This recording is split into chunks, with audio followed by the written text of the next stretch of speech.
Hey, welcome everyone to the From the Shadows podcast. I am your host, Shane Grove. And before we get started with this week's episode, I just want to remind everybody that if you can't get enough of the From the Shadows podcast, then you're probably all alone in that feeling. No, I'm just kidding. Please go check out our website, fromtheshadowspodcast.com. There you can find links to all of our social media. You can find our Patreon page. You can TikTok. There's all kinds of crazy stuff. Our store, do whatever. But if you have a story and you want to share it with me, hit the contact button, send me an email. I'll read it. I'll get a hold of you, especially if it's something you want to come on and share. And then if you just want to find me, you can find me at Shane Grove Author on Instagram.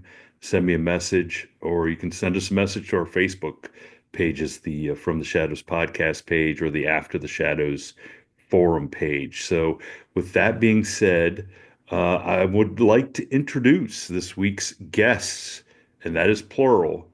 Because joining us, if especially if I mean if you're not watching on YouTube and you're just listening, you can't see this proud mother, Hayley, with proud of her son. I mean, I can tell how, he's sitting here beside her reluctantly. I think the only thing missing is her grabbing him by his ear and pulling him into the picture. So joining us are Hayley and her son Caden. Welcome to the From the Shadows podcast. Thank you. And the dog, with the dog's running around somewhere. What was the dog's name again? Toki. Okay. So if you hear somebody's leg get gnawed on, it's him. You know, Yeah, it's him. he's vicious like that. So Hayley, I came across you did a post on a favorite site of mine, the Sasquatch Encounters Facebook page, which any of our listeners, you've heard me mention it before. It's a really cool page that really has no nonsense. It's just people sharing their Story. stories. And it seems like a very safe place to go and share your stories. Bruce, the moderator, does a really good job of eliminating people coming on and just bashing Yeah, he people and he stuff. wipes the trolls right out. Right. Bruce is the troll wrecker. So, so every once in a while I get on there and I read accounts, and if something really stands out, I reach out. And so I reached out to you, and thankfully you got back to me. So, Hayley, I want you to share these experiences with our listeners because there's some really good ones. Yeah, we. I can tell you that I personally have had three that are, like memorable. But I think that through the years we had a couple more because of where we lived. We just weren't really aware of it. The first one was when Caden was, God, what were you, a sophomore or freshman at Many Lakes? No, it was It was eighth grade because DC was it was he was 2016, and we lived up in Many Lakes, which it's between Kalispell, Montana, and Bigford. And we lived, like, when you look at it, it's just this big mountain, but we lived up over the top of the mountain. So we were like up in the snow line, and it was very private up there. Like, everybody's really private, and the only thing that you can't do up there is hunt, which kind of stinks because um, I've seen everything. I used to own a bar in Big Fork, and one night I was driving home in the rain, and I saw every critter by the time I pulled in my driveway. I saw deer, which I saw every night, but I saw a bear. I saw when I pulled in the driveway, there was a bobcat just sitting there like he owned my driveway. Holy I saw a wolf. It was either a wolf or a coyote that crossed around a corner, like I was coming around the corner and it was just crossing. But it was really weird because I've never seen, like, and I saw an elk at the bottom of the neighbor's driveway. I've never seen them all in one day, let alone one 20-minute drive home. So you like lived in an episode of Wild Kingdom, is what you're Yeah, saying. pretty much. Is what Yeah. you're And, saying. Holy Lord. the house was really nice. We had like a 200-foot long driveway, and you pulled in straight, and then there was like a keyhole at the end. Hmm. And I would pull in straight at night when I got home from the bar, not wanting to wake the kids up. I'd just pull in and I'd go in the door right there because that was my bedroom. But down, like, to give you a scope of when you step out of my bedroom or you come down the stairs from upstairs to the outside, There was a lake down to the left. It was like down below us, and a game trail that ran below my driveway. Like, Yep. And then there was another lake across the road from our driveway. And then another lake up behind us that was those two were public, but the lake behind our house or in front of our house, however you look at it, that was private. And we had access to it because we were one of the 4 properties that, like our property actually went into the lake. And then if you drove around the back roads up there, you would find probably 100 lakes total. I mean, they're little, some are big, but that's why they call it many lakes. And And that's what, and these lakes are up in the mountain? yeah, yeah, there's like 15 or 20 of them. yeah, that we know of. But even the Wow. natives called it many lakes. It's a private residential neighborhood. Yep. It's And in Creston, Montana. and it was just a great place for we lived there for like almost 6 years.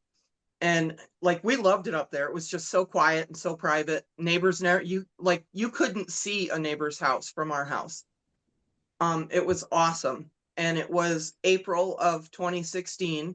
I had already closed the bar, and like I didn't work there anymore. I sold it, and I was getting ready to go to work, and it was 3:15 in the morning. And it was kind of cold because it was the beginning of April and we're up in the mountains. And I stepped outside to start my Jeep and realized in the like 15 feet from my door to where my Jeep was, it was too quiet. There were no birds chirping, no squirrels running around, like nothing. It was just dead, eerie quiet. And I kind of was like looking around, and I was like, God, why is it so quiet? And just as I turned the key around to get in the Jeep to start it, down by the lake that was below us, I hear this roar. Like the only thing I can liken it to was a really deep lion's roar. It did not sound like a cougar. It was real guttural. And I'm like looking, trying to see down in the shadows because I could see the moonlight on the lake.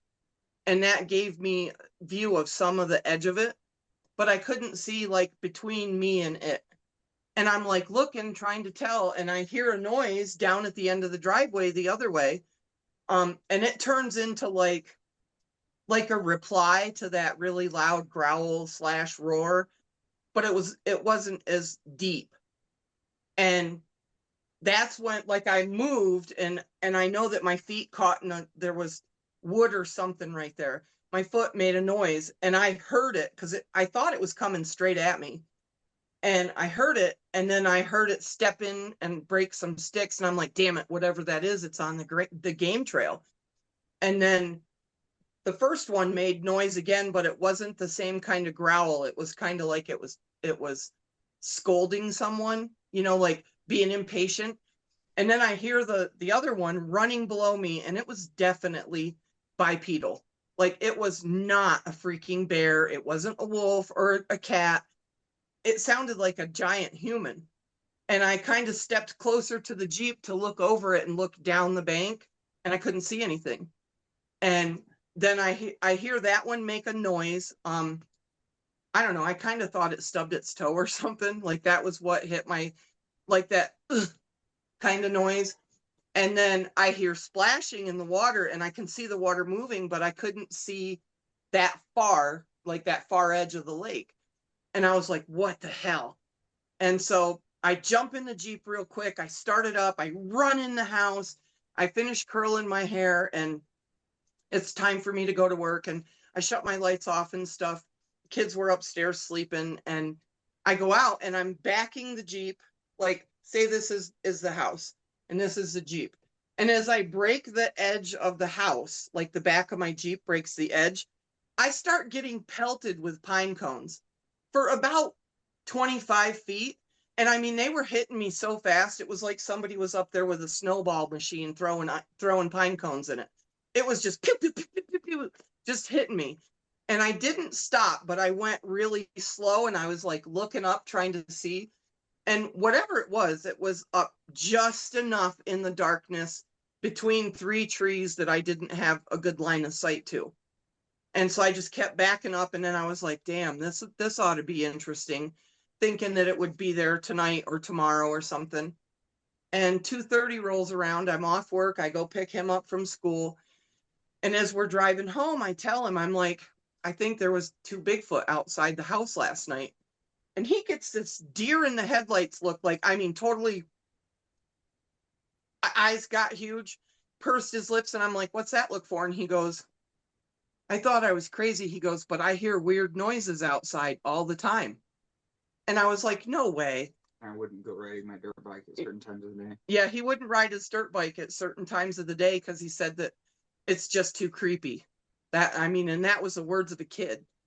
And so we're talking about it all the way home, and we get up to the house and I go to pull in. I'm like, hey, check the mailbox. And I had told him that I was pretty sure that it had headed down the driveway and then crossed over and dropped onto the game trail. And he's got his arms reaching out to open my mailbox. And as he does this, I see him go like this. And then he grabs the mail and he's bending down. I said, what are you doing? He says, Mom, hey Mom, get out of the car. Come here. So I jump out of the Jeep and I walk over there, and we did take pictures of it. I put my size 10, my lady's size 10, right by this track. And it was like this much bigger than my foot. And he was wearing a men's size 12 at the time. So he puts his foot down and we take a couple pictures, and it was a clear right foot. You could see all the toes, everything. Its pinky toe was a little crooked out. And I said, Jesus, I said, that's like 15 inches. And Caden's like, yeah, we're gonna have to check the game trail and blah, blah, blah.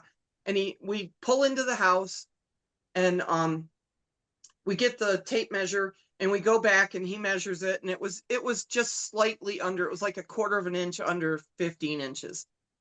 And that's when we realized that it had stepped with that right foot, which the left foot would have put it past the mailbox, but it like crossed over itself like this for that left foot and went down the game trail so it wouldn't come towards me. And then he tracked it. How many footprints were there that you actually saw? 14. 14, he says. And then the closer we got to the lake, the grass is higher and it's a little thicker. So we couldn't track it directly to the lake. But then we get down to the lake, and in the curve and the edge of the lake, you can see where it was almost like it launched off one of its foot. So it was way out in the lake, like 6 feet.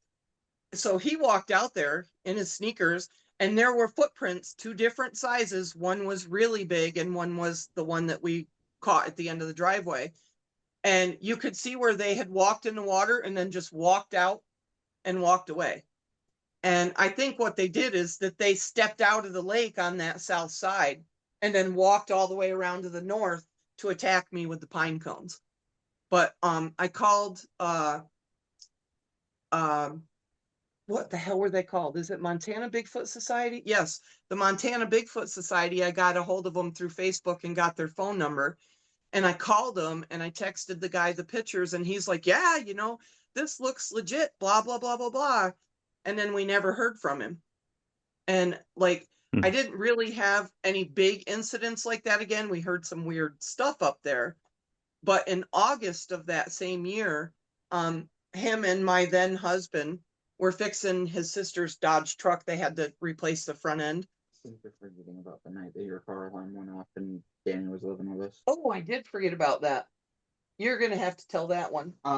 That would have been before August. I think you had just gotten home from the bar, and it was really, really late. It was like 2:30 in the morning. So that was the year before then. Danny, our cousin, was living in the garage, and he was working on our 4-wheeler for us, and he had a raft that he would go take and put it in all the lakes and stuff, and he was like 32, and he had just gotten out of the Navy, so he was staying with us, and she gets home from the bar, locks her car, comes up and grabs something to eat, and then goes back down into her room and goes to sleep. And like an hour goes by, and I was playing video games at my room because it was the weekend.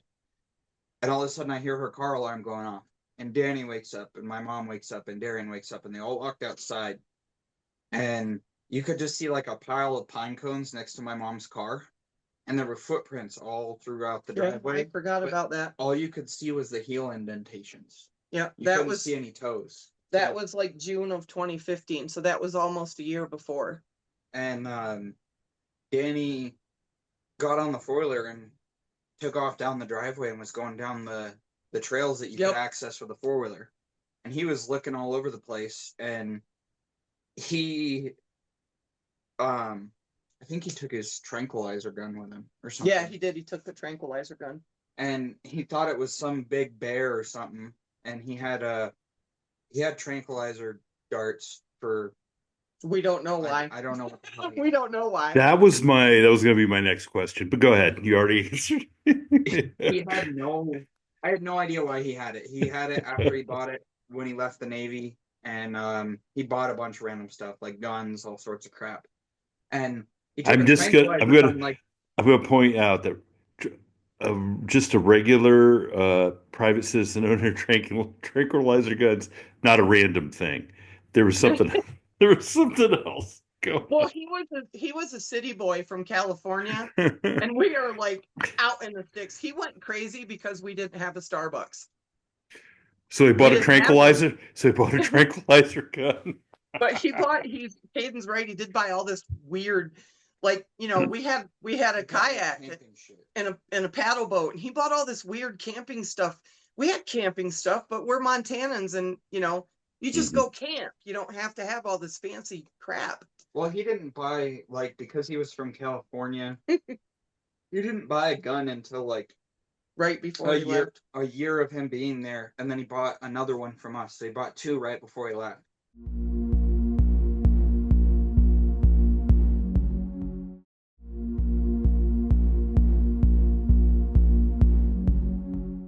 And he acted like a tranquilizer gun was going to do anything to whatever he was looking for. So he drove all the way down the road, all the way up the road, down the four-wheeler trail, down the dirt bike trail on our four-wheeler. And he kept saying he saw like broken branches and like footprints, and he couldn't tell exactly what it was, but whatever it was big. And it scared the shit out of him. Like, no lie. He was scared to death. He wouldn't go back out there, and then he told Mom that she needed to park her car closer to the garage. So okay. I forget about that. So at that point in time, the first thing you think is probably there's somebody there, and they're messing with your car. I didn't think that, but Danny thought that because we're too far out in the boonies. It's like 14 miles from Kalispell and 11 miles from Big Fork, and then up the mountain. It's just too far. But I mean, you still have neighbors, right? So you never know. A neighbor might be messing around. I mean, you never know. Well, forget about that. I didn't personally go out there and look when all that happened because it was pitch black out, and I was like 13 or 12. And then the second time it happened was the one she was talking about. Mm-hmm. And then the third time was Nate and I were, wasn't it when we were working on you the were truck? working on the truck, and I came home. I came home from my job, and I pulled in, and they're like under the truck doing stuff, and I was like, hey, I'm gonna go change and grab a drink and blah blah blah. And so I come down with sodas for all of us, and they're both wrenching under the truck. And as I go to bend down, like I gave Kaden his, and then I walked around to the side closest to my bedroom door to give Nate his drink. And as I went to bend down, I saw something on the bank right there by the tree move. And so I just I didn't do this. I just kind of looked slow, like through my hair. And as I gave him the drink, I said, there's a baby Bigfoot on the bank right there. And he goes, yep, I know. It's been there for a while. He goes, pretty much the whole time we've been working on the truck, it's curious. And I'm like, well, you didn't tell Kaden, did you? And he goes, no, that kid will chase it. and Kaden, I forget, you were doing something with the tire or something, switching rims or something at that point. We had to change up the fender. They were almost done. And so I went in the house and I come back out, and it's sitting there like this, but it kept its head down, and every once in a while it would just over its little hands. it looked like the size of a 12-year-old. And I was just like, I said, "Hey," I said, "that thing's still there." And he goes, "I know." He says it ain't really moved other than to peek up or like look to the side a little bit. And Caden must have heard me and he goes, "What?" And he's looking around and he goes, "Hey, there's a Bigfoot right there." And it So freaking then, jumps up and Caden jumps up and he takes off down the driveway. And this thing is so fast. I mean, I bet you that it wasn't even 5'8". I mean, if it was barely. And here's my gangly son. By the time Caden gets to the end of the driveway, this thing was down the driveway, across the road, and had already ran into the woods around the side of the lake across the road. So he goes up in there and he tracked it for probably, I don't know, 80 yards, and then he lost it. And he comes back and he's like, "Holy shit, there was a Bigfoot at the house." And he was so excited. so what were you going to do if you caught it? I wasn't trying to catch it. I was trying to see where it was going because we had a inkling suspicion that we didn't know, but one of the people at the end of the road owned this abandoned cabin Yep. over by the lake. So if you were at our house and our house is here, it was like behind it and over to the left, I guess. Yep. And It was creepy. It was a real creepy cabin. it was a little red cabin, like literally right next to the lake, and they had big 4x4s encased in concrete holding the whole thing up, and it was like almost falling apart. And we had a sneaking suspicion that they were either breaking in or staying underneath the porch because I kept finding random stuff under there, like little. They would find like pieces of wood, and they were almost like it looked like they were almost peeled or like made trying to be made into something. I don't know how to explain There it. was rub marks on him, I got you. but I got you. he was over there all the time because he'd take our kayak or my nephew's raft. Um, Almost the whole time we lived there, Caden would go into that lake because he said it wasn't as cold as the other two. But he like knew everything around that lake. And he would come home and be like, "I swear there's something living in that cabin." And we, after a while, when we realized that there were Bigfoots there, I was like, "Well, it just wouldn't surprise me if they did something like that. It's a great place to hide. Nobody actually goes in there." And now that I'm older and looking back and dealing with what we had up in Eureka, I'm certain that they would go in there sometimes.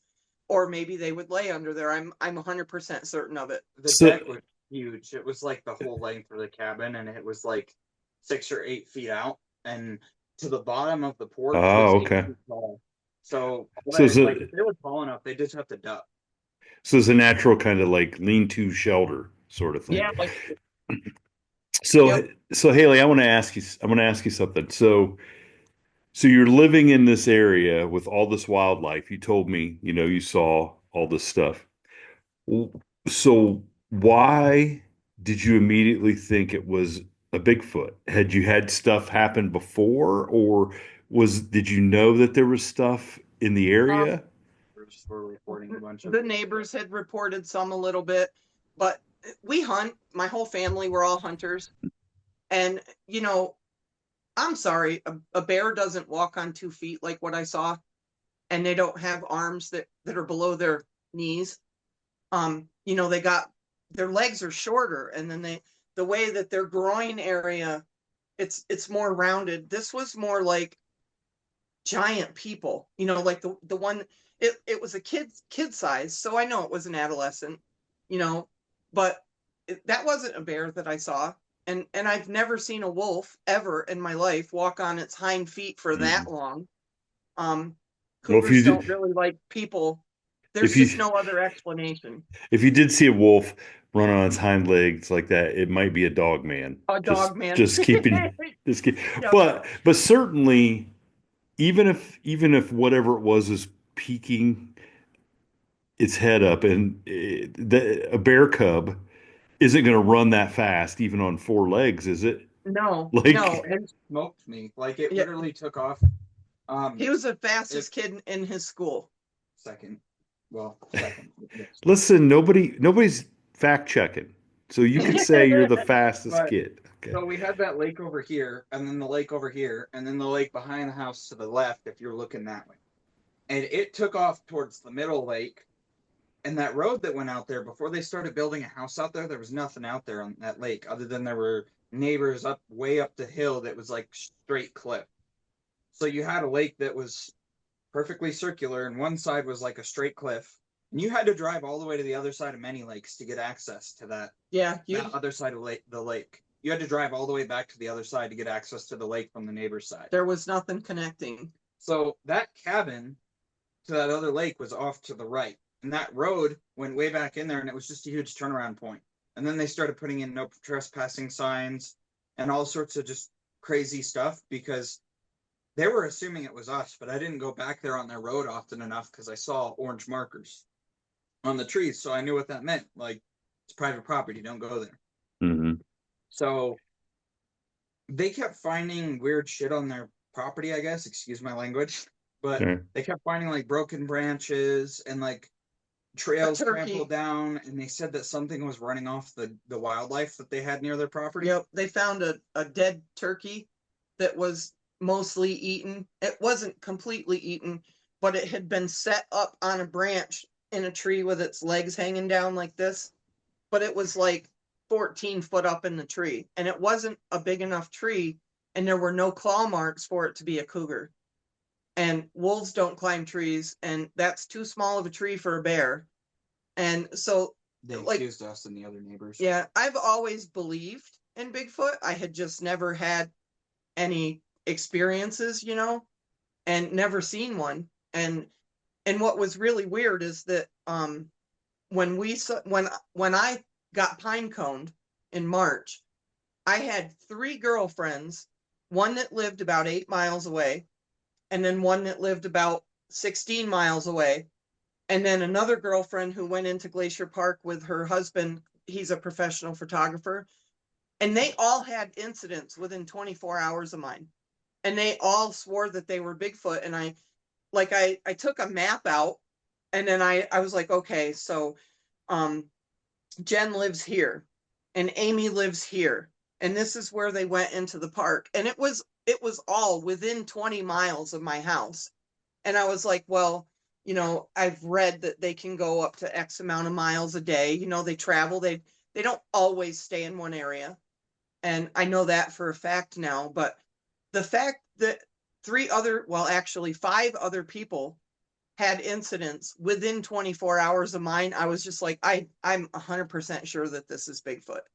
And then when the one that I saw on the, he was literally like peeking like a little kid sneaking. And it didn't look like a chimpanzee. It didn't have a cone head. It didn't have an ape face. It didn't run like an ape, where their shoulders are different and they're running more with their hands. No, this thing ran like a person. And I could see both times that I have physically seen one, I could see the whites of their eyes. It was more human than it was ape-like with the gray, where you think of the black or the brown all the way. Mm-hmm. They had whites on their eyes, and they had eyebrows. They were just not like ours, and they make a lot of expressions, and they're super curious. But like I saw that one. Kaden, how far away would you say it is from here to the edge of the counter? Maybe 20 feet? Yeah. Yeah, that little one was maybe 20 feet from me. Maybe. Wow. And I mean, that's maybe adding a couple feet, because I think it was more like 15. So I saw it clearly. It wasn't getting dark. It was, bright daylight. And then when I moved up to Eureka, we had an incident before we actually had the big incident. And it was right before we moved up there, like a week before we moved up there. It was Thanksgiving, and Kaden and my grandsons were there. Who all did you take? Darian. So it was my son, my daughter, it wasn't Nate, it was Billy. Yeah, it was Billy and Bradley. So there was an Angela.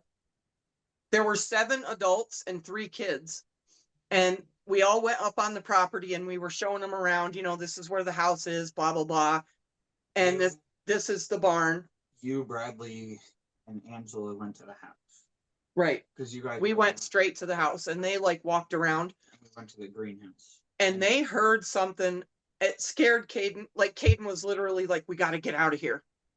And you never really did explain the noise that you heard to me. So if you were walking on her property in Eureka, it was like a huge V that went into a circle, almost kind of like a piece of pie or a half of a heart.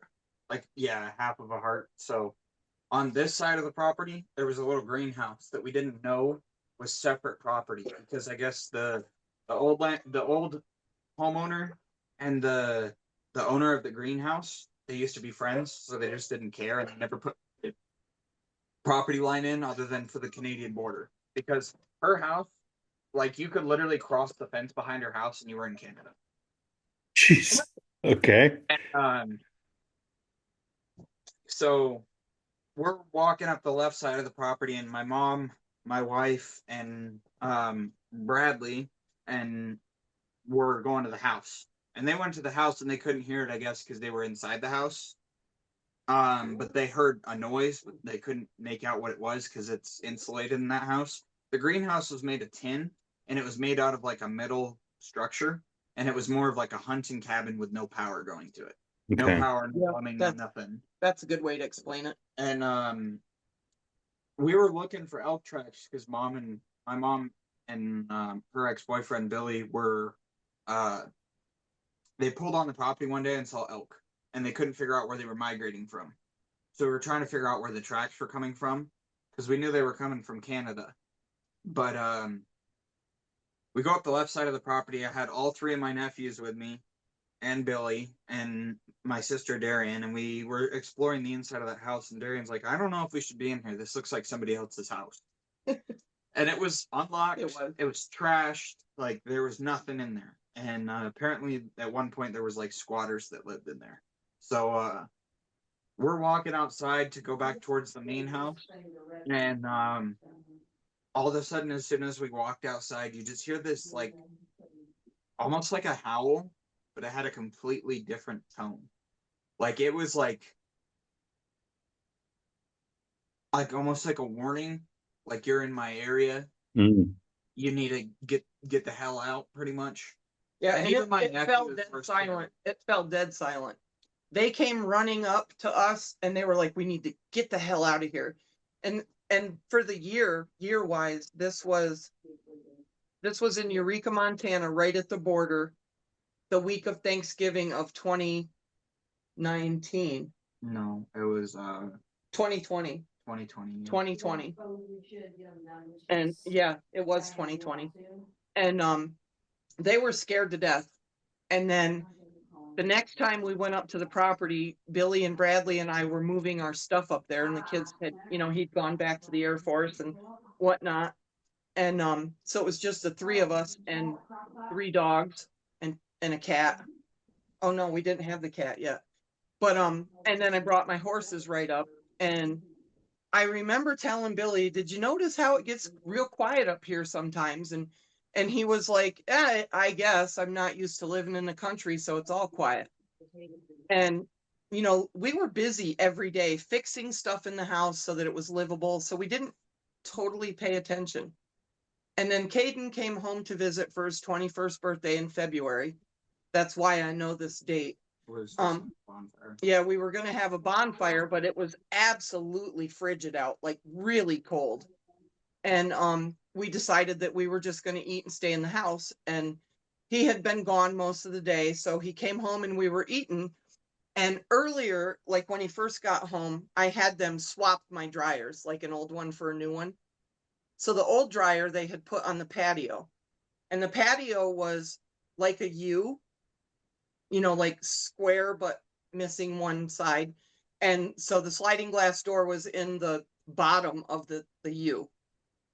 And we're sitting there and we're talking. We had just finished eating, and I saw something move outside the door. And I'm like, "What the hell?" And I'm in my head, I'm like, that better not be a bear on my patio. And we had a dog fence around the back that we built with, we built it with T-posts and pallets, because if you drive the T-posts in, at certain distances, you can just slide a pallet right over it.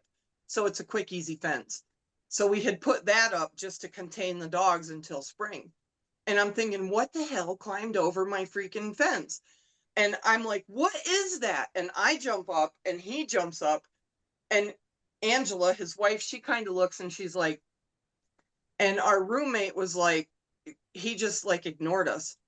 And so him and I jump up. And as I get to the door to pull the door, and he's like 4 steps behind me, I'm yanking on the door. He was grabbing the gun. And the door comes open. And as I step out, it's a Bigfoot. This thing stood up and it was every bit of 7.5, 8 foot tall. And it had stepped from, like, the dryer was like this far, well, about that far from the edge of the house. And that edge of the house was my bedroom. And he had taken a step back when I, moved to pull the door open. And he did the proverbial looked over his, like, he was moving like this. And he looked back to see how close I was. He was pushing off with it. I'm pretty sure it was a boy. He was pushing off with his right foot. But again, I saw the whites of his eyes. I saw it had a dark golden iris and a huge black pupil. No eyelashes that I could see. Its face was dark gray, not a black, but dark gray. But it was skin. This was skin and this was skin. It didn't have the Cro-Magnon eyebrow though, but it had like a unibrow, and its hair up here was probably as long as mine up here. And he was just shaggy everywhere, but he was huge. His fingers, his hand and his fingers were like this, at least. I could see the hair, like when he went to, because he took a step, and that's when he looked back. And as he's taking the other step, he just stepped over that 4.5 foot pallet fence, like you or I or Kaden stepping over those little white garden fences that your parents would put in the ground. Like, he didn't jump. He didn't make any effort to jump. And when he stepped over, the first foot that landed was his left foot. And he broke a pallet that was on the outside laying on the ground. So we had 2 toe marks and a heel print, and the pallet was broken. And then there was 57 inches later, there was the heel of the right foot. And then 59 inches later was the left foot. We measured them. Like, by the time we like watched it run down the ravine, and we ran back in the house, and him and I, no coats, no shoes, we're just going. And there's a little bit of snow, but not really much. It's actually kind of like it is now, where there's some somewheres and not other places. But we run out the door with our phones so we'd have a light. And it was 2021, February of 2021.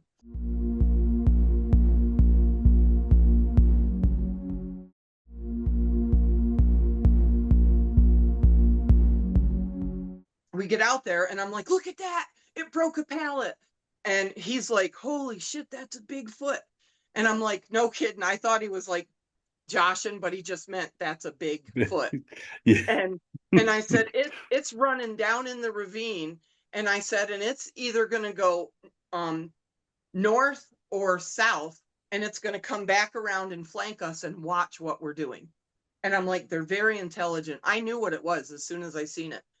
So I go back in the house again. I get my coat.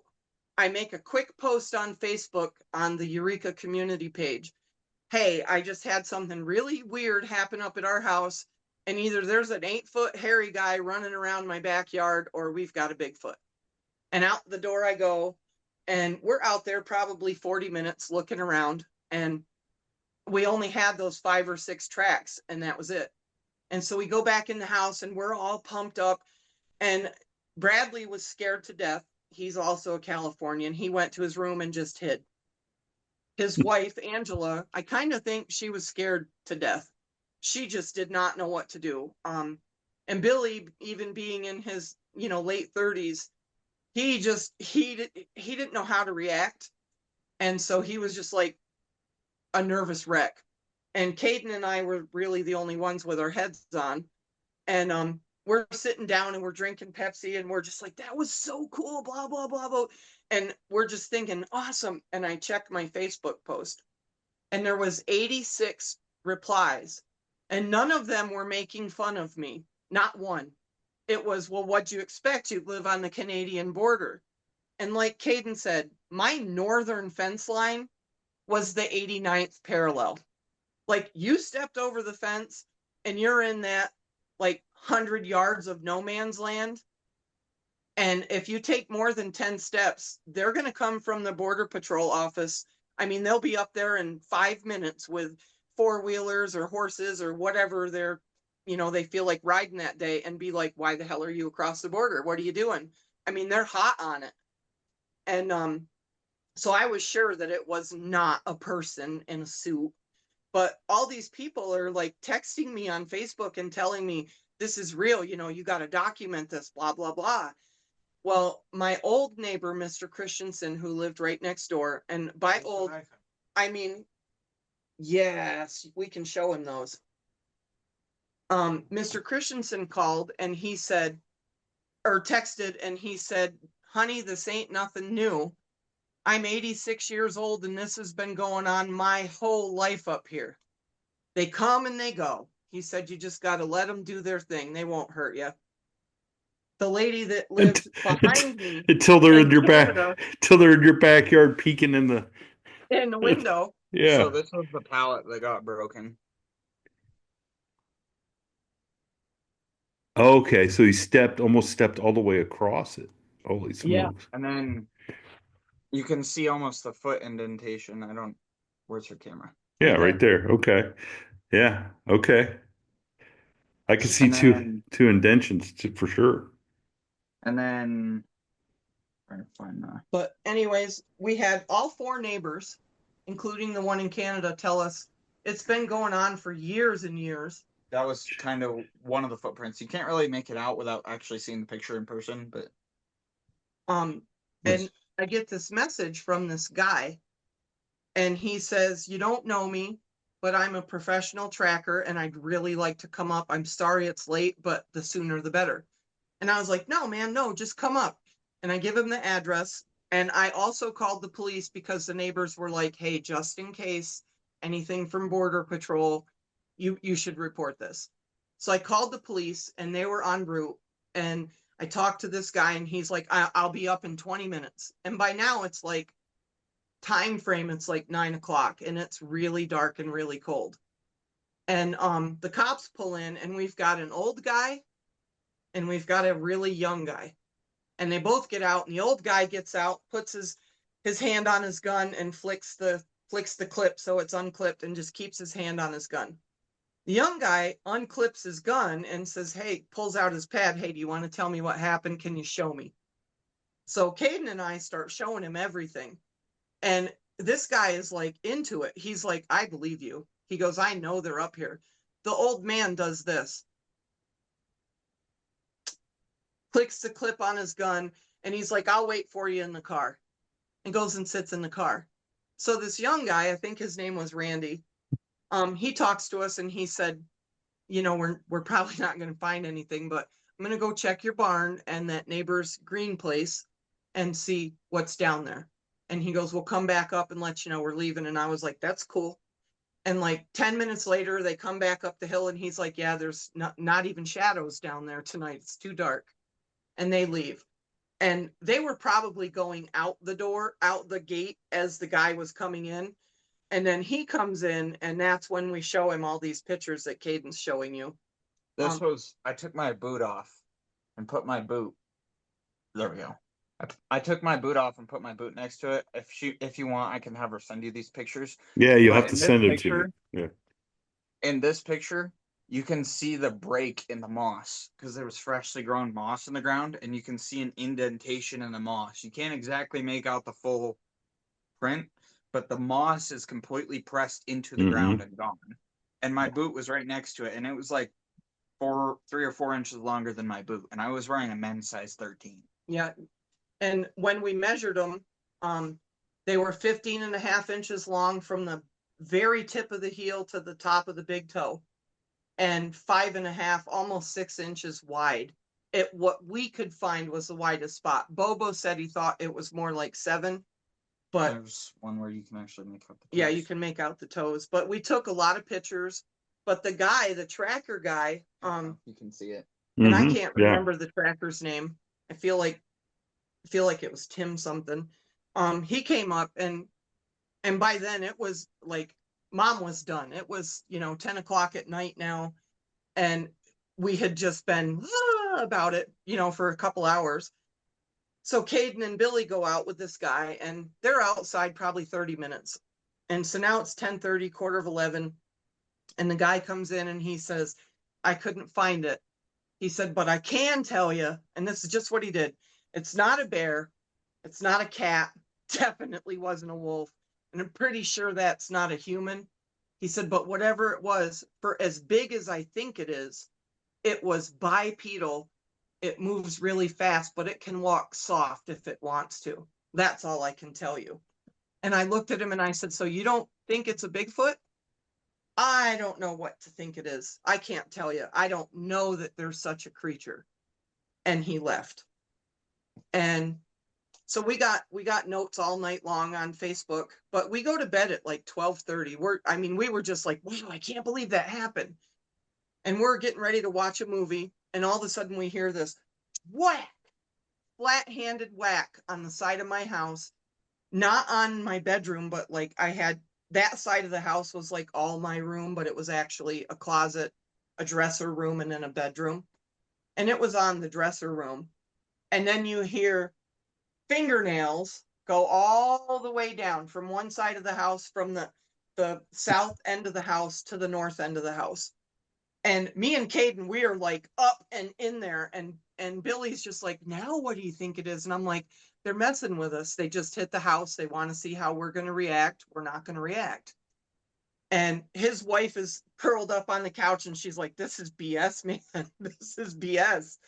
And she still to this day doesn't, she's like, I don't know what we saw. I don't know what it was, but that was a weird night. So about 1 o'clock, we go to bed, and him and Angela are up for a little while. And I think maybe they were drawn to the light of the TV, Mhm. through the windows. But they shut the TV off, and we're all sleeping. And I'll never forget this. It was at 3:38 in the morning. I am sound asleep, and I hear this. It was the loudest, longest, most guttural sound I have ever heard. And it was so close to my bedroom that it shook my window. And I was like, holy shit. My eyes just went, and I reached back and I touched Billy and I said, did you hear that? And he goes, yeah. And I said, are you getting up? And he goes, F no. And I said, then I'm not getting up. I laid there until dawn with my freaking 45 in my hand, my 30-06 parked up against the window. He had a 12 gauge. You had my 9. And what shotgun or rifle did you have? the 308. The 308. He had my 308 in the living room. And I'm just like, holy shit. That was really, it scared me to death. And then I had to listen to them. And I know this is a fact, but I can't prove it to you. Mhm. I had a Chevy Avalanche. So you have those hard tonneau covers on the back. Mhm. When I, at 200 pounds, would stand on the back of that truck, it would go, because it needed shocks or struts or whatever. I guess shocks are on the back. I listened to my freaking Avalanche making freaking squeaky noises for an hour and a half. I heard branches right above my head breaking, and it was like I could hear 2 things out there like messing around, just being buttheads. So I laid there wide awake, hoping to see a shadow on the side of the fence. And I did stand up and flick the light, so the side light went on right by where they were out there. But as soon as it was daylight, which was like 6:40 in the morning, I got up in my freaking jammies, put my slippers on, grabbed a bathrobe and a bag of flour, and I went out and I just started spraying the ground with it. And you could see all these freaking footprints around the side and the back of our house.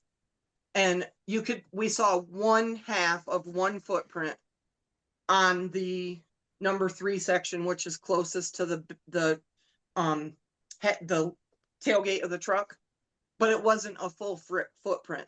But you knew that something stepped on it, but it was all frosty.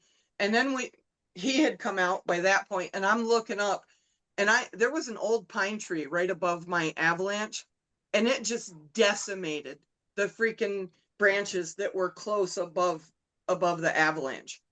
And I was like, geez, so of Do you course think it we're was all wound. stepping? You think it was stepping up on the avalanche to get the branches? Yeah, I think it was just out there, making noises, jumping around like a dumb kid.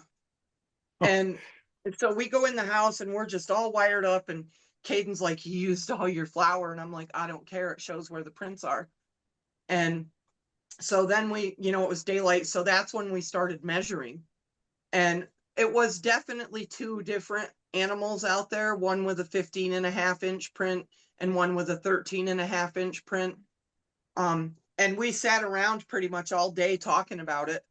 And I found Bobo Faye's account on Facebook, and it had the blue check. So I was like, well, he takes messages. I'm going to write him, but he'll probably never write me back. So I get on and I'm like, you're not going to believe this, and I just give a quick excerpt of what it is. And it was really weird because at midnight, he calls me. And he's like, I'm sorry it's so late. He goes, and I got to talk kind of low because my girlfriend, she's sleeping. He goes, but this is incredible.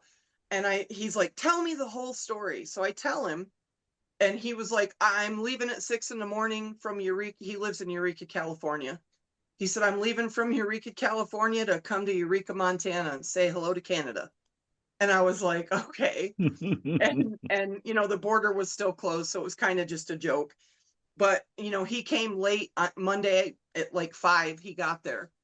And we set up 2 gifting stations. Kaden was already gone. He had to go back to New Mexico to base. And so it was just me and Billy and Bradley. And Bradley would have nothing to do with it because he is totally a non-believer. And if it's scary, he doesn't want to know about it. And so, after we set up the gifting stations, Bobo took a nap because he was going to be up all night. And he actually patrolled our whole 20 acres that night and got to know it. And he, I asked him, I said, anything? And he said, well, a couple noises. He said, but I really do think something's out there. I had found this pile of scat that I was sure was not a normal animal. And I put a bucket over it, and he looked and he says, that's Bigfoot poop. He said, it looks like peanut butter ice cream, but on the ground. And I was like, yeah, that's pretty much what it looked like when I found it. Okay. But he ended up, the gifting stations were active. They used both of them. We put the thing they liked the most besides sweetened condensed milk, they loved that. Those little tiny rocks that you put in the bottom of a fish tank that are clear, not the crumbly ones, but the clear rocks that are flat in the bottom. We put 4 blue ones down at the stump in the ravine, and a feather and a shell. Oh, and a bracelet, a stretchy, shiny bracelet, and some food. And then up on the other one that was up on the flat spot of my property near the creepy Jesus statue that was up there. I think that statue, that they liked it personally, but we put it on the top of the head of, you know what I'm talking about? The head of the statue. Sorry, the dog's being a butthead right now. But we put stuff up there, and they take stuff from the upper one, but they wouldn't replace it. But on the giant stump down below in the ravine, they would take those little stones I told you about, they were blue, and they would hide them in places in the stump, like tucked down in the bark or in the hole in the middle of it, or they would put it down by the root and then cover it with grass. And it, you could tell that it was purposely done that way. But they took all the food. He brought a little Nerf football about this big that was one of those ones that spirals, but it was a rainbow. We never did find that. It was just gone. No, wait a second. Are you telling me somewhere in Montana there's There's a Bigfoot playing Nerf football? with a rainbow football. Yeah, we never found that one. The other toys that he put out, we found, but not that football. And I mean, it wasn't a full size. It was a little one. But I was like, that's so funny. Can you But now it's bright. the funny part is what somebody takes a video of two Bigfoot throwing a football and they're gonna be like, oh, Look at him. that's CGI. That's AI. That's fake. I'd be like, Yeah, no, it's in my yeah. where's it No, at? it could totally be real in my opinion.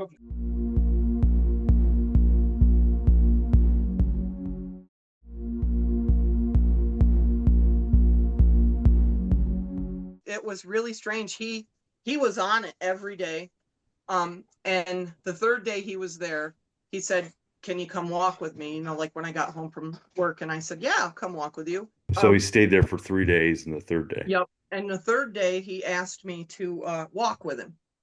So I'm walking around the property with him, and I showed him where I found this one print that was freaking huge. And I showed it to him, and he said, "Okay, how old is this?" And I said, "About a month old." And he goes, "So you kind of knew they were here?" And I said, "Kind of, but I was still thinking maybe it was my imagination." And he pulls out a tape measure and he says, "Well, this one is almost 18 inches." He said, "If it was new, I would tell you it's 18 inches." And he goes, "So we've got 18, we've got 15, we've got 13." And I said, "Yeah." And he says, "Let's just keep walking." And so we walked the whole property and we're over by my neighbor Eiler's house. He had the 2 acres in the middle. And he says, "Look over here by the fence." And there's these little bitty footprints. My foot, my size 10, was about 3/4 of an inch bigger than those prints. And he said, "That's the youngest." He said, that's the baby." And he said, "I'm pretty sure," he says, "that the 15," he said, "that's mama." And he said, or maybe, he says, "maybe that 18 incher was mama, but I doubt it." And he said, "I got one more to show you." And he says, "Let's go down to the stump." And we go down to the stump, and he kind of like he pushes me back a little bit, and he says, "Okay, stand right there now look around and tell me what you see." And I'm like, "Well, they moved the blue stones again. They stuck the feather down in that plant right there." And he's like, "Yep." And he went like this right in front of him and just looked straight down. And I look down, and there's this monster freaking just one footprint. And he says, "How big do you figure that is?" And I said, "That is the biggest freaking big footprint I've ever seen." And he goes, "It's 22 inches, Hayley." He said, "You've got a gigantic alpha male up here." He said, "and his family." He said, "You have the mom, the dad." And he goes, "You need to take into consideration that when you see a Bigfoot track," and he said, "and it's 16 inches." He said, "You're going to cut it in half, which is 8." And he said, "It's going to be 8 foot and maybe a couple inches." He said, "The 15.5 inches," he said, "that's a 7.5, 8 foot Bigfoot." He goes, "So those are the prints that were closest to your house that were in your yard." He said, "So it was every bit of 8 foot." And I was like, "Yeah." And like I kept telling him, "It's up here, blah, blah, blah." And I'm 5'10". And he said, "You have a whole family." And he said, "I'm pretty sure that you're right. They're following the elk, because this was when the elk were coming up in the spring. In the spring, they go up to higher grounds. And in the fall, they come down to the lower grounds to get out of the snow and the frigid cold."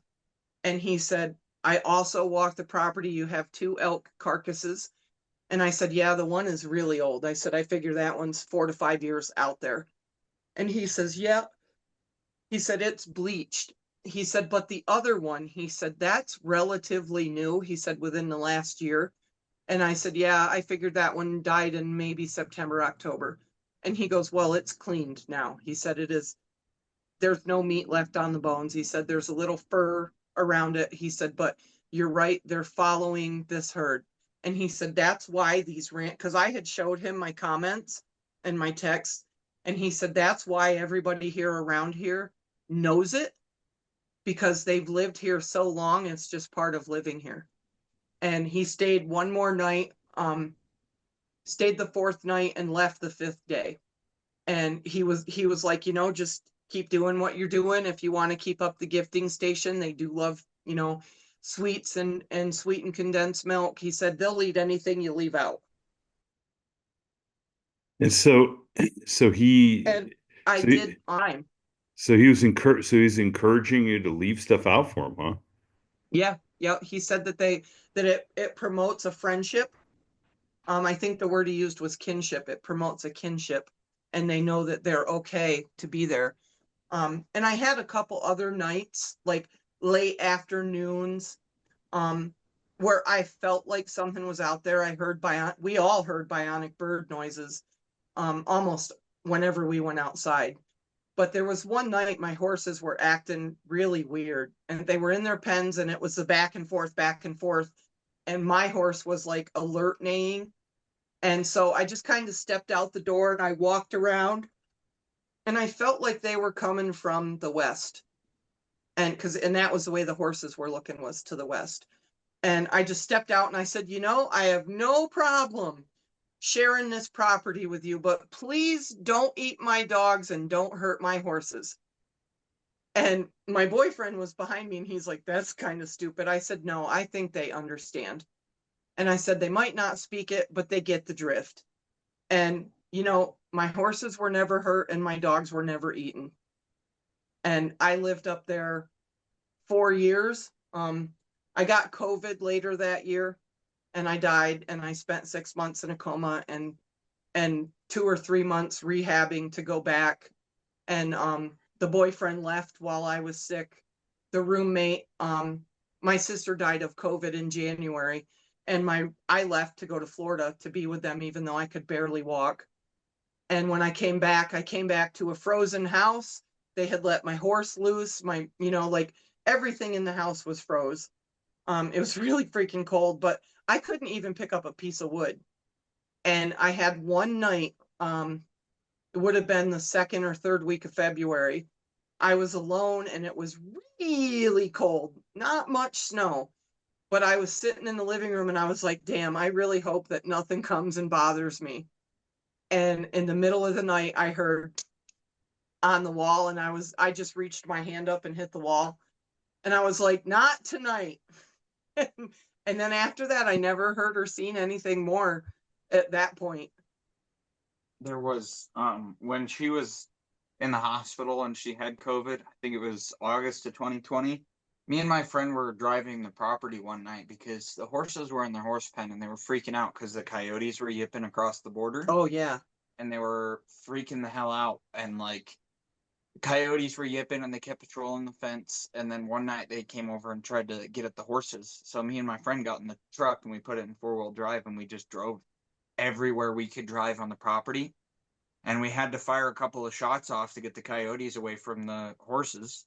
And they were just acting really weird. Like they were sitting on the other side of the border from our property and yipping and howling, and it sounded like somebody was murdering coyotes. Yeah, that happened a few times actually. The cries that they make, it's not just like they're talking like, they're out hunting. It was different. They cry. And then like the last time that I heard it before I got sick, must have been May. Yeah, it must have been May. I heard them out there yipping, but it was weird. It wasn't normal. And then all of a sudden it just went dead freaking silent. And I remember calling Kaden that night and I was like, yeah, I think our friends are here. But yeah, when the coyotes would yip, if Bigfoot came around and we had any sense of it, they just shut up. They would just disappear. I never found a coyote carcass, but I think if they were getting killed or getting hurt, it was they were on the other side of the border. Yep. Because we were driving the fence line where the border was for a solid hour and a half with my friend Brandon, and it was when she was in the hospital. And we, like I said, we literally had to fire a couple of shots off because they would not shut up. And they were coming up to the fence line, and they were like, they'd come right up alongside the truck, and you could see that they had tracks that went all the way up to the horse pen. They were trying to get in there and get at our horses. but they were in enclosed corrals. Maybe they were And trying to get into the corrals and get away from whatever it was on the outside. I mean, that could be, but we had a giant, like a shop or a barn. We called it the barn, but it used to be an old automotive shop that was part of the property. And I mean, this was huge. This was like a 2-story barn with a loft that they turned into an auto repair shop like 50 some years ago. And it's almost fallen to the ground, but not quite. It's pretty the close. bones are good, but the Yeah. exterior's falling apart. Exactly. It has great bones, but I know for a fact that Bigfoot went in there at least twice. We had one night in April after Kaden left, where my boyfriend was putting the horses up, and it was almost dark, so it was like 9 o'clock at night, twilight. And he came in and he's like, "Where's the gun?" He's like, "Holy shit, I think there's one of them down in the barn." And I was like, I'm thinking, I don't trust you with a gun. Holy shit, you don't know how to shoot properly. And I'm like, I'll go down. And I grab my 45 and I walk down with him, and he's in his truck, and he drives his truck down. And it was really weird because the shadow of the truck went in front of the barn, like I could see it. And then something really tall went between the barn and my horse trailer. And then we hear blam on the side of that building. It was all metal. So it echoed like hitting one of those old metal sheds. He about came out, not Kaden, but my boyfriend, about came out of his skin. And he's like, I don't know what that was, but it was really big. And then he was in the house and he never looked for him again after that.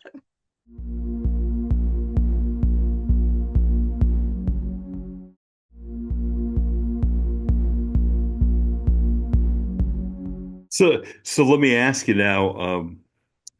So now you don't live I on don't that. live in Eureka anymore. So, After COVID, I was just I was 100 pounds, 130 pounds smaller than I am now. And I couldn't pick up a bale of hay. I couldn't take care of anything. So I just sold the ranch back to the guy that I bought it from, and it's just sitting up there empty now. And it's it's really a shame. so you're not somewhere where there's active Bigfoot stuff going on. No, I live 20 minutes from Spokane, Washington, and I hate it. I mean, we're in the Yeah. country and there's woods right across the street, but like, There's Mhm. neighbors right up there. yeah, I have a neighbor 12 feet that way and An empty trailer. an empty trailer 20 feet that way. I'm not a city girl, and like, if I can spit on your property, I don't really want to be there. And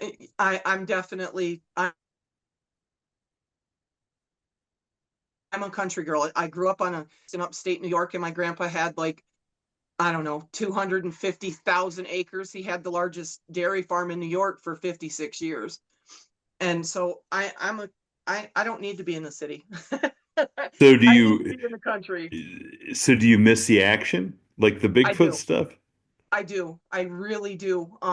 I actually, if I hadn't gotten sick, my chiropractor from Kalispell, Anthony Pop, him and I are like, we're good friends. And he told me about something that happened to him on a hunting trip.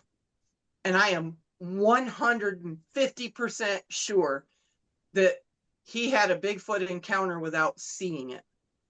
And like, when you listen to his story from beginning to end, the only way that I can explain what I think happened to him that day was he was out hunting, and I think that he went through a gauntlet, so to speak, like a Bigfoot feeding ground.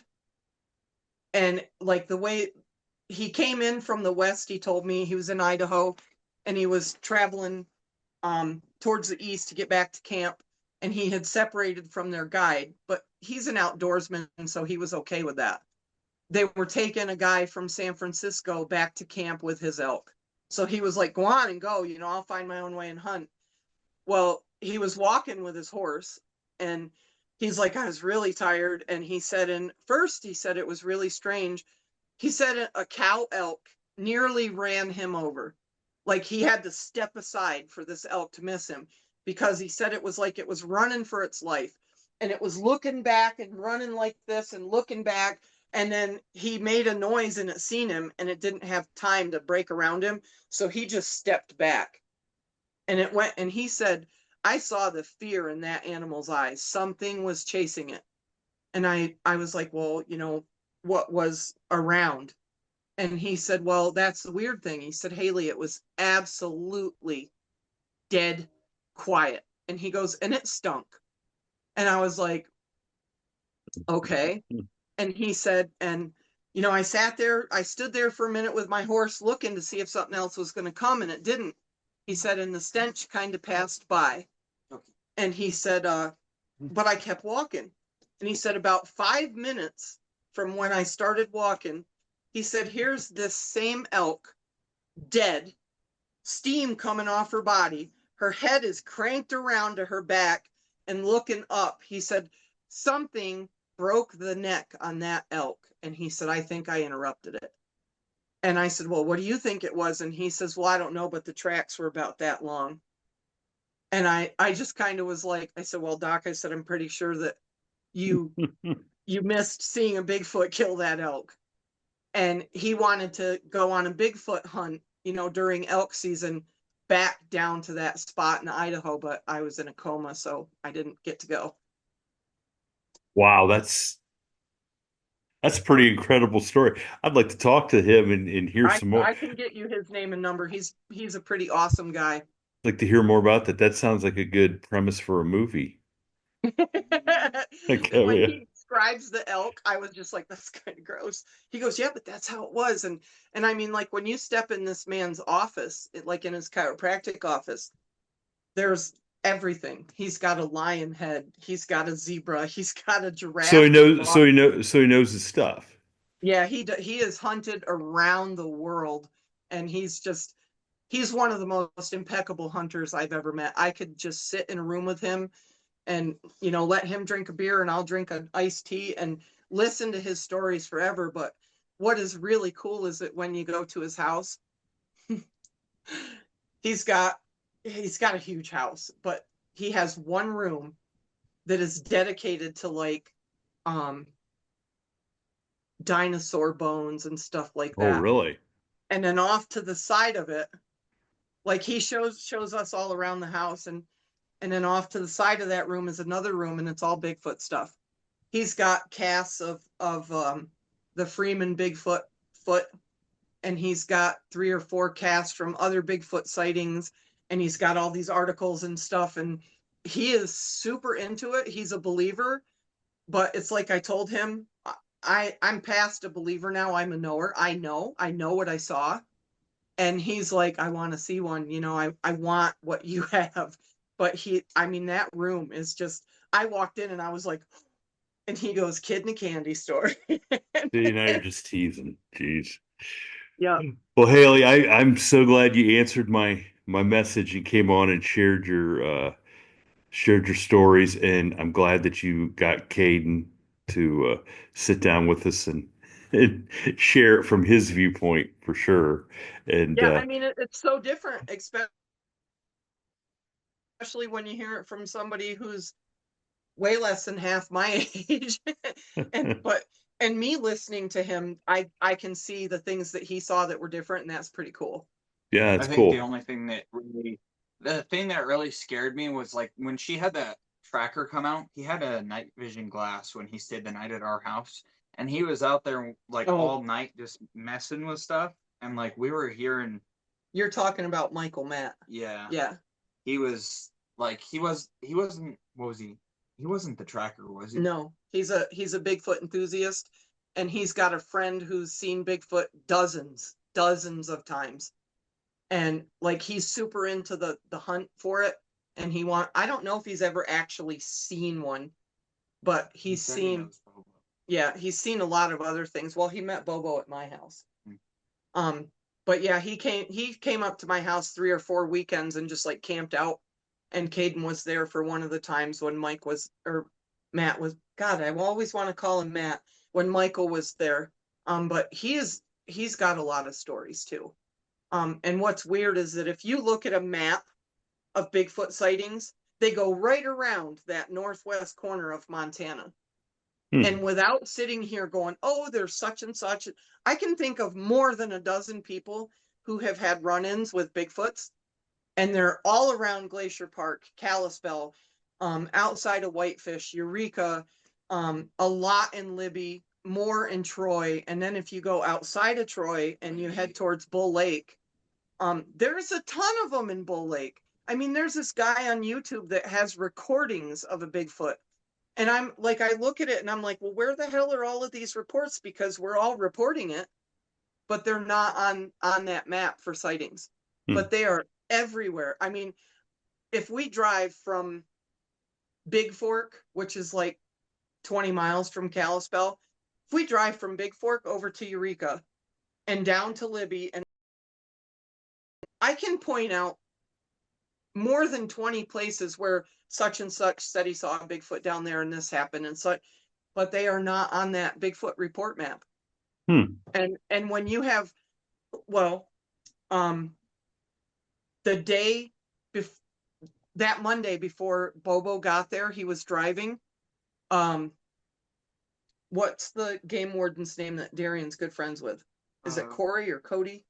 Corey, I think. I think his name is Corey. He's a Montana game warden. He's down in Dillon now, but he was up in Eureka. He called me because my daughter told him about it because she's going to be a game warden, and she told him, and he said, hey,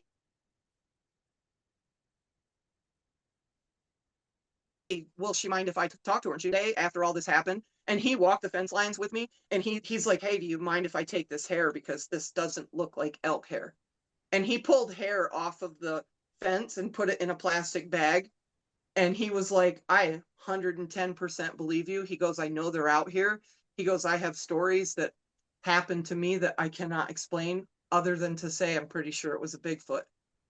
And like, if you get a chance to talk with seasoned game wardens, there's a lot that we don't hear about. Oh yeah, I know. I know that for a fact. I've talked to quite a few and park employees that are not allowed to. They will tell you off the air, but they are like, we're not. Yep, they Can't can't talk say about anything. it. So, well, Haley, thank you. Thanks again for coming on, sharing your experiences. Kaden, thanks for your service. Hopefully that this next chapter of your life goes better than Way better. this last. But take care of your mom. She sounds like she's ready to go chasing after anything that comes in the backyard. So I take would if I could. so take If care. I had a backyard to do that in, I would. But yeah, I appreciate you guys coming on and sharing these stories. I love it. Cool. And let us know when it airs. We'll love to watch it and pass it on so others can see it. Definitely, we will. All right. Thank you. Thank you for tuning in to this week's episode of the From the Shadows podcast. Until next time, never shy away from the darkness or what may be lurking in the shadows. We are out.